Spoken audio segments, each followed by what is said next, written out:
ಇತ್ತೀಚೆಗೆ ನಾವು ನೋಡ್ತಾ ಇರೋ ತರ ತುಂಬಾ ಜನ ಫಿಲ್ಮ್ ಆಕ್ಟರ್ಗಳು ಹಾಗೂ ಫೇಮಸ್ ಪರ್ಸನಾಲಿಟಿಗಳಾದ ರಿಷಬ್ ಶೆಟ್ಟಿ, ಶಿಲ್ಪಾ ಶೆಟ್ಟಿ, ಅಶ್ವಿನಿ ಪುನೀತ್ ರಾಜ್ಕುಮಾರ್, ಕಂಗಾನಾ ರನಾವತ್, ಪೂಜಾ ಹೆಗಡೆ ಮುಂತಾದ ಎಷ್ಟೋ ಜನರು ಈ ದೇವಸ್ಥಾನಕ್ಕೆ ಬಂದು ದೇವಿ ದರ್ಶನ ಪಡ್ಕೊಂಡು ಹೋಗ್ತಾ ಇದ್ದಾರೆ. ಇವರು ಮಾತ್ರನೇ ಅಲ್ಲ, ಪ್ರತಿದಿನ ನೂರಾರು ಜನ ಭಕ್ತರು ಬರುವಂತ ದೇವಸ್ಥಾನ ಇದು. ಕರ್ನಾಟಕದ ದೇವಸ್ಥಾನ ಅಂದ ಮೇಲೆ ಕರ್ನಾಟಕದವರಿಗೆ ಗೊತ್ತಿರೋದು ಸಹಜ. ಆದರೆ ಭಾರತದ ಮೂಲೆ ಮೂಲೆಯಿಂದ ಕೂಡ ಈ ದೇವಸ್ಥಾನಕ್ಕೆ ಭಕ್ತರು ಬರ್ತಿದ್ದಾರೆ ಅಂದಮೇಲೆ ಈ ದೇವಸ್ಥಾನದ ಹಿಂದೆ ಅಂಥದ್ದೇ ಒಂದು ಉತ್ತಮ ಚರಿತ್ರೆ ಕೂಡ ಇದ್ದೇ ಇರುತ್ತೆ. ಹಾಗಾಗಿ ಈ ವಿಡಿಯೋದಲ್ಲಿ ಕಾಪು ಶ್ರೀ ಹೊಸ ಮಾರಿಗುಡಿ ದೇವಸ್ಥಾನದ ಇತಿಹಾಸದ ಬಗ್ಗೆ ತಿಳಿದುಕೊಳ್ಳೋಣ. ಆದರೆ ಅದಕ್ಕೂ ಮುಂಚೆ ನೀವಿನ್ನೂ ನಮ್ಮ ಚಾನೆಲ್ ಅನ್ನು ಸಬ್ಸ್ಕ್ರೈಬ್ ಮಾಡ್ಕೊಂಡಿಲ್ಲ ಅಂದ್ರೆ ಖಂಡಿತ ಈಗಲೇ ಸಬ್ಸ್ಕ್ರೈಬ್ ಮಾಡ್ಕೊಳ್ಳಿ. ಹಾಗೆ ಈ ವಿಡಿಯೋ ಇಷ್ಟ ಆದ್ರೆ ಮರೀದೇ ಒಂದು ಲೈಕ್ ಕೊಡಿ. ಅದು ಕೆಳದಿ ರಾಜವಂಶದ ನಾಯಕರು ತುಳುನಾಡನ್ನು ಆಳುತ್ತಿದ್ದ ಸಮಯ. ಆಗಲೇ ಮಾರಿ ಕಾಪುವಿಗೆ ಬಂದು ನೆಲೆಸಿದಳೆಂದು ಐತಿಹಾಸಿಕ ಪುರಾವೆಗಳು ಹೇಳುತ್ತವೆ. ಕೆಳದಿ ವಿಜಯನಗರ ಸಾಮ್ರಾಜ್ಯದ ಭಾಗವಾಗಿತ್ತು. ಕೆಳದಿ ಕರ್ನಾಟಕದ ಪ್ರಮುಖ ರಾಜವಂಶ. ಅವರು ಮಧ್ಯಕಾಲೀನ ಕರ್ನಾಟಕದಲ್ಲಿ ಆಳ್ವಿಕೆ ನಡೆಸಿದರು. ಪ್ರಸಿದ್ಧ ವಿಜಯನಗರ ಸಾಮ್ರಾಜ್ಯದ ಸಾಮಂತರಾಗಿ ಆಳಿದರು. ವಿಜಯನಗರ ಸಾಮ್ರಾಜ್ಯದ ಪತನದ ನಂತರ ಅವರು ಪ್ರಾಮುಖ್ಯತೆ ಪಡೆದುಕೊಂಡರು. ಬಳಿಕ 1743ರಲ್ಲಿ ಕರ್ನಾಟಕದ ಕರಾವಳಿ ಪ್ರದೇಶಗಳಲ್ಲಿನ ಹೆಚ್ಚಿನ ಪ್ರದೇಶಗಳ ಮೇಲೆ ಅವರು ಹಿಡಿತ ಸಾಧಿಸಿದರು. ಈ ಸಮಯದಲ್ಲಿ ಮಾರಿ ಕರಾವಳಿ ಕರ್ನಾಟಕಕ್ಕೆ ಪ್ರವೇಶಿಸಿ ನೆಲೆಸಿದರು ಎಂದು ನಂಬಲಾಗಿದೆ. 17ನೇ ಶತಮಾನದಲ್ಲಿ ಕೆಳದಿ ರಾಜಮನೆತನದ ಪ್ರಮುಖ ಆಡಳಿತಗಾರರಲ್ಲಿ ಒಬ್ಬರಾದ ಕೆಳದಿ ದೊರೆ ಬಸಪ್ಪ ನಾಯಕ ಅವರು ಕಾಪು ಸಮುದ್ರ ತೀರದಲ್ಲಿ ಮನೋಹರ ಗದ ಎಂಬ ಒಂದು ಕೋಟೆಯನ್ನು ನಿರ್ಮಿಸಿದರು. ಕಾಪು ದೀಪಸ್ತಂಭದ ಬಳಿ ಮನೋಹರ ಗದೆಯ ಅವಶೇಷಗಳು ಈಗಲೂ ಕಂಡುಬರುತ್ತವೆ. ಬಸಪ್ಪ ನಾಯಕನು ತನ್ನ ಸೈನ್ಯಕ್ಕೆ ಆಶ್ರಯ ನೀಡಲು ಮಲ್ಲಾರ್ ಎಂಬ ಗ್ರಾಮದಲ್ಲಿ ಮತ್ತೊಂದು ಕೋಟೆಯನ್ನು ಕೂಡ ನಿರ್ಮಿಸಿದರು. ಈ ಎರಡು ಕೋಟೆಗಳ ನಡುವಿನ ಅಂತರ ಕೇವಲ 2-3 ಕಿಲೋಮೀಟರ್ಗಳು ಮಾತ್ರ. ದಂಡಿನ ಮಾರಿ ದೇವತೆ ಇಲ್ಲಿಗೆ ತೆರಳಿ ಕಾಪುವಿನಲ್ಲಿ ನೆಲೆಸಿದ ಸೇನಾಪಡೆಯನ್ನು ಅನುಸರಿಸಿದ್ದಾಳೆ ಎಂದು ನಂಬಲಾಗಿದೆ. ಕೆಳದಿ ನಾಯಕರು 1763ರಲ್ಲಿ ಹೈದರ್ ಅಲಿ ಕೈಯಿಂದ ಸೋತರು. ಈ ಅವಧಿಯಲ್ಲಿ ಮಾರಿಯ ಆರಾಧನೆಗೂ ಕೂಡ ಅಡ್ಡಿಯಾಯಿತು.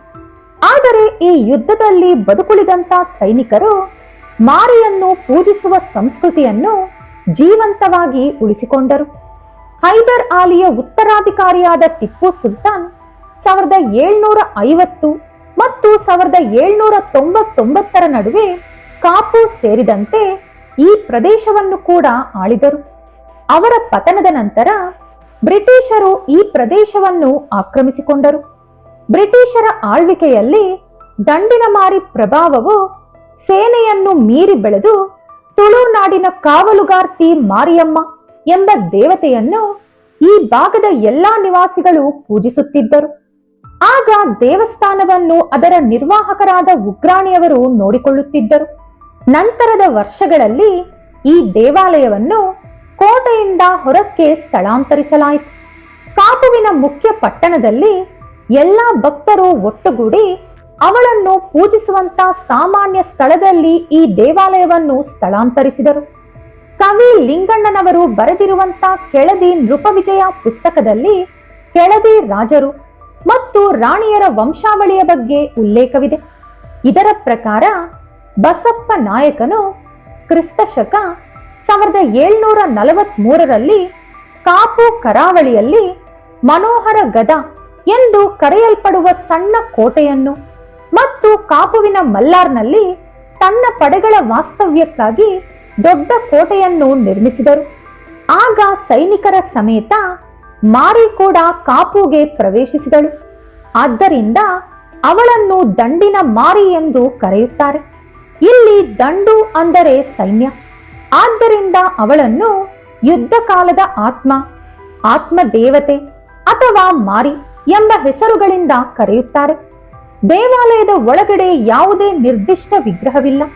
ಈ ಮೊದಲು ಗದ್ದಿಗೆಯ ಗದ್ದುಗೆಗೆ ಮಾತ್ರ ಪೂಜೆ ಮಾಡಲಾಗುತ್ತಿತ್ತು. ವರ್ಷಗಳು ಕಳೆದಂತೆ ಗದ್ದುಗೆ ಅಥವಾ ಗದ್ದಿಗೆಯ ಮೇಲೆ ಕಲಶ ಅಥವಾ ಮಡಕೆಯನ್ನು ಇಟ್ಟು ಪೂಜಿಸಲಾಗುತ್ತಿತ್ತು. ದಿನದ ಕೊನೆಯಲ್ಲಿ ಆ ಮಡಕೆಯನ್ನು ಖಾಲಿ ಮಾಡುತ್ತಿದ್ದರು. ಆ ಪ್ರಕ್ರಿಯೆಯನ್ನು ಕಲಶ ವಿಸರ್ಜನಾ ಎಂದು ಕರೆಯಲಾಗುತ್ತಿತ್ತು. ಮಾರಿ ಪೂಜೆಯ ಸಮಯದಲ್ಲಿ ಮಾತ್ರ ಹೊಂಗರಕ ಎಂಬ ಮರದಿಂದ ವಿಗ್ರಹವನ್ನು ತಯಾರಿಸಿ ಆ ವಿಗ್ರಹಕ್ಕೆ ಪೂಜೆಯನ್ನು ಮಾಡಲಾಗುತ್ತದೆ.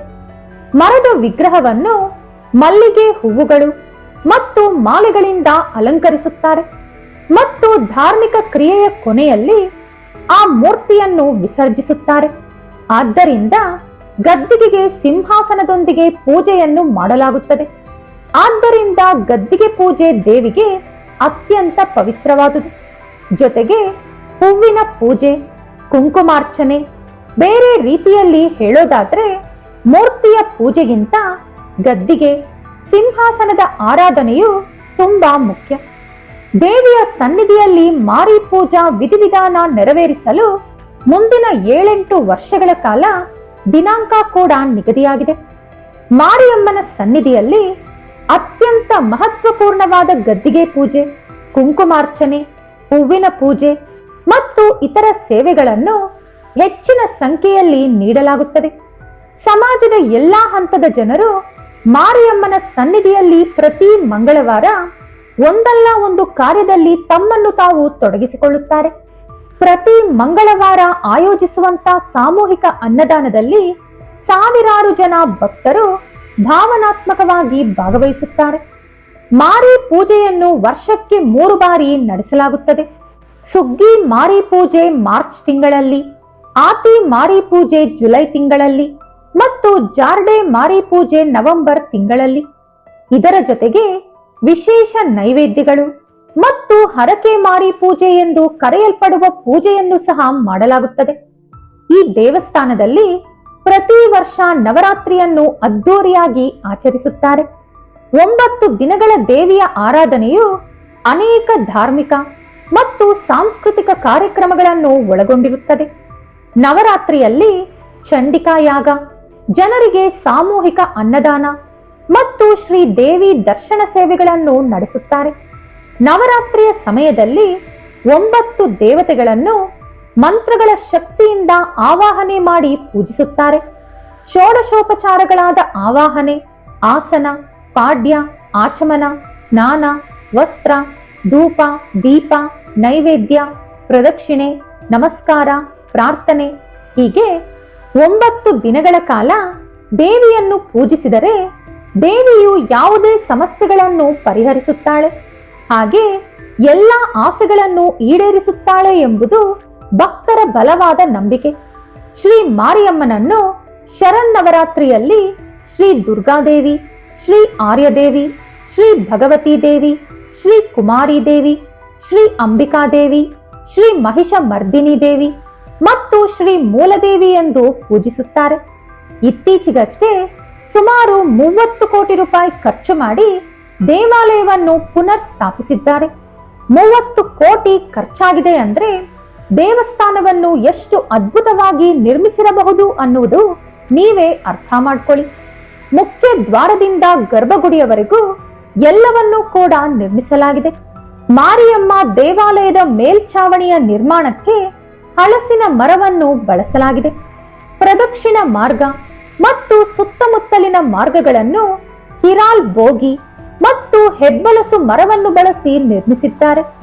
ಉಚ್ಚಂಗಿ ದೇವಾಲಯ ಮತ್ತು ಮಾರಿಯಮ್ಮ ದೇವಾಲಯಗಳು ಸಿಂಹಗಳು, ಹೂವುಗಳು, ಬಳ್ಳಿಗಳು ಮತ್ತು ಅಲಂಕಾರಿಕ ಬಳ್ಳಿಗಳ ಮರದ ಕೆತ್ತನೆಗಳನ್ನು ಒಳಗೊಂಡಿದೆ. ಇದು ಶಕ್ತಿ, ಸೌಂದರ್ಯ ಮತ್ತು ಫಲವತ್ತತೆಯನ್ನು ಸಂಕೇತಿಸುತ್ತದೆ.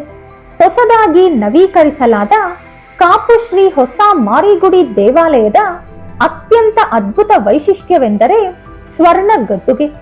15 ಕೋಟಿ ರೂಪಾಯಿಗಳ ಅಗಾಧ ವೆಚ್ಚದಲ್ಲಿ ರಚಿಸಲಾದಂತ ಈ ಛಾವಣಿಯನ್ನು 15 ಕೆಜಿ ಚಿನ್ನ ಮತ್ತು 175 ಕೆಜಿ ಬೆಳ್ಳಿಯಿಂದ ತಯಾರಿಸಿದ್ದಾರೆ.